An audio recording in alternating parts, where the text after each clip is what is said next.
நான் ஒன்று சொன்னல, பண வேதனை, மனவேதனை, நோய் வேதனை, இந்த 3 தான் மனிதனுக்கு பெரிய வேதனை.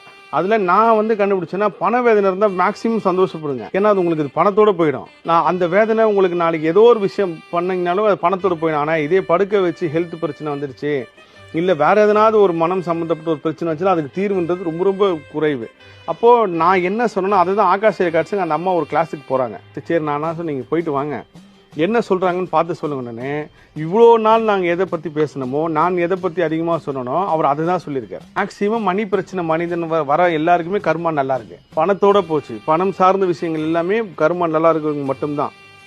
மற்ற இது எல்லாமே ஏதோ ஒரு லாஸ்ட் பர்த்தோட கண்டினியூட்டி, இந்த பிரச்சனை வரும் அப்படின்னு சொல்றப்போ இந்த கோபம் சார்ந்த விஷயம் அதே தான்.